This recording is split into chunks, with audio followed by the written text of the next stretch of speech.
Prabu Angling Darma. Pasti kalian sudah tidak asing lagi dengan tokoh seorang raja yang satu ini. Dengan kesaktian sakti mandraguna yang ia miliki mampu mengalahkan berbagai musuh yang dihadapinya. Tokoh sakti mandraguna ini sangat populer di layar film pada era sekitar tahun 90-an. Tapi benarkah sosok Angling Darma ini sosok nyata di dalam sejarah, atau hanya sebuah cerita fiksi? Untuk mengetahui kebenaran tentang sosok Angling Darma, silakan simak pembahasan kali ini sampai selesai. Namun sebelumnya silakan berkontribusi membantu perkembangan channel ini dengan menekan tombol subscribe dan loncengnya terlebih dahulu. Legenda berkisah Prabu Angling Darma dilahirkan oleh Pramesti, putri Jayabaya. Sementara Jayabaya merupakan putra Gendrayana, cucu Yudayana dan cicit Parikesit. Silsilahnya jika ditarik sampai ke tokoh Mahabharata, yaitu Abimanyu, ayah Parikesit dan Arjuna, kakek Parikesit. Dia bertahta di kerajaan Malawapati. Bagi banyak orang, kisah Angling Darma bukan legenda. Beberapa daerah, khususnya Jawa Tengah dan Jawa Timur, percaya tokoh itu pernah hidup di masa lalu. Misalnya, di daerah Pati, Jawa Tengah, terdapat makam yang diyakini tempat peristirahatan Angling Darma. Letaknya di Desa Melawat, Kecamatan Sukolilo. Nama Melawat mirip Malawapati, kerajaan Angling Darma. 2 km dari sana, di Desa Kedung Winong, Kecamatan Sukolilo, diyakini terdapat makam Pati Batik Madrim, tokoh dalam kisah Angling Darma.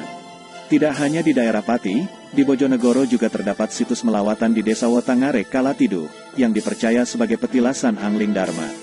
Lebih dari itu, Angling Darma sempat diwacanakan menjadi ikon kota Bojonegoro. Sampai-sampai tulisan di gapura perbatasan berbunyi, "Selamat datang di bumi Angling Darma." Dwi Cahyono, arkeolog dan pengajar sejarah Universitas Negeri Malang menjelaskan, sebelum berkembang kisahnya di berbagai daerah, Angling Darma muncul lebih dulu dalam sastra lisan pada masa Hindu-Buddha. Yang menarik kemudian muncul klaim setting area untuk daerah-daerah tertentu. Dalam kisah yang kini dikenal luas, misalnya ada yang disebut Negara Boja atau Bojanagara, yang kemudian dianggap sebagai toponimi daerah yang kini dikenal dengan Bojonegoro. Penyebutan tokoh Jayabaya di kisah itu mengingatkan pada Sang Mapanji Jayabaya, penguasa Kadiri yang memerintah pada tahun 1135 sampai tahun 1157 Masehi. Dia naik tahta menggantikan Bameswara. Tak banyak keterangan soal asal-usulnya. Selama memerintah 22 tahun, baru 3 prasasti yang sampai pada hari ini. Kabarnya, dia menjadi raja setelah merebut hak naik tahta dari kakaknya yang putra mahkota. Pertanyaannya, apakah Angling Darma tokoh sejarah? Apakah dia berhubungan dengan sejarah Kadiri, khususnya Jayabaya? Dwi Cahyono, arkeolog dan pengajar sejarah Universitas Negeri Malang menjelaskan, bahwa kemungkinan tradisi lisan kisah Angling Darma sudah ada sejak sebelum Majapahit. Versi tertulis berjudul Ari Darma dan adaptasi ke dalam relief Candi Baru muncul pada era Majapahit. Namun tidak semua karya sastra mengabadikan peristiwa historis. Penokohannya juga tak mesti selalu ada dalam dunia nyata. Sastra jenis kidung yang berkisah tentang tokoh historis, misalnya Kidung Ranggalawe dan Kidung Sorandaka. Dalam pengisahannya itu juga ada bias. Ada tambahan pengurangan, bias dari fakta untuk dramatika. Apalagi hingga kini dikenal banyak versi naskah tentang Angling Darma. Menurut Lydia Kiven, dalam menelusuri figur bertopi dalam relief candi zaman Majapahit, Angling Darma sekarang adalah versi bahasa Jawa modern, dari kidung bahasa Jawa pertengahan berjudul Aji Darma. Kisah yang kemudian berkembang itu, tidak lagi bisa dikorelasikan dengan kisah yang terpahat dalam relief candi. Dwi Cahyono, arkeolog dan pengajar sejarah Universitas Negeri Malang, meyakini Angling Darma hanyalah tokoh rekaan. Namun meski tokohnya fiktif, nama tempat, geografis ekologis, jenis tanaman, sungai, dan laut, tetap mencerminkan kondisi nyata pada masa itu. Ia juga sah dianggap sebagai gambaran sosial dan budaya ketika sastra itu ditulis. Itulah kenapa sastra tetap bisa dijadikan sumber, tidak untuk memfaktualkan tokoh fiktif. Tokoh bisa rekaan, namun kisahnya bisa saja memang kisah faktual. Jika karya fiksi itu kini dianggap seolah faktual, itu wajar. Pasalnya, dia begitu memasyarakat. Itulah mengapa kemudian ada pelokalan atau pengkaitan kisah dengan wilayah tertentu. Bahkan ada kadang-kadang yang mengatakan, tradisi lisan asal-usul daerah itu tergambar di Angling Darma. Jika kemudian dihubungkan dengan Jayabaya, ini merupakan penjelasan yang ditambahkan kemudian. Karena dalam tradisi sebelumnya, Angling Darma tidak dikenal asal-usulnya. Di kisah ini tidak disebut anak siapa, dari raja mana, baru kemudian pada perkembangan selanjutnya dikaitkan dengan Jayabaya. Begitu juga soal keberadaan kerajaan Malawapati. Tanpa ada bukti yang jelas, kerajaan itu pun bisa jadi hanya rekaan. Kalaupun ada tempat yang mirip namanya, kemungkinan hanya meminjam dari kisah Angling Dharma yang sudah begitu dikenal.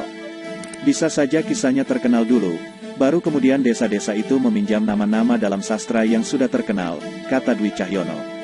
Dwi Cahyono, arkeolog dan pengajar sejarah Universitas Negeri Malang ini mengatakan, kisah Angling Dharma hingga bisa diminati seperti sekarang ini karena keragaman tokohnya. Terutama karena berkaitan dengan cerita binatang. Buktinya, kisah tantrik atau cerita hewan banyak dijumpai sebagai relief dinding candi karena memang disukai pada masanya. Pesan yang terkandung dalam cerita Angling Dharma juga dalam, tentang kesetiaan dan dharma. Biasanya yang setia itu istri, tapi ini tidak, yaitu laki-laki yang setia pada istri. Dia ingin ikut mati ketika istrinya mati. Setelah istrinya meninggal, dia bahkan hanya akan mencari wanita yang mirip dengan almarhum istrinya, Satyawati. Dari segi bahasa, Ari, artinya adik. Jika diambil dari judul awalnya, Ari Dharma.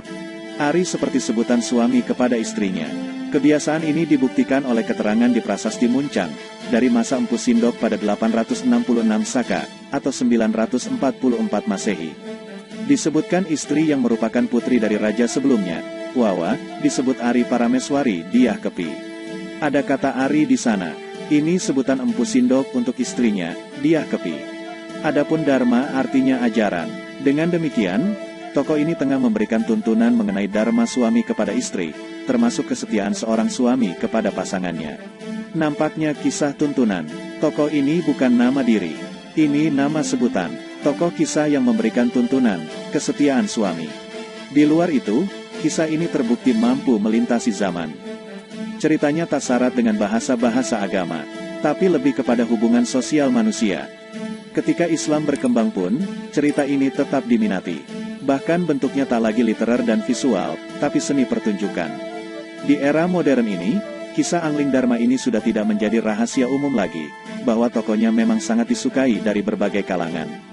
Selain seorang raja yang sakti mandraguna, juga seorang raja yang sangat bijaksana. Lalu menurut kalian bagaimana dengan tokoh yang satu ini? Apakah memang kisah di dalam sejarah yang nyata, atau hanya sebagai cerita fiksi?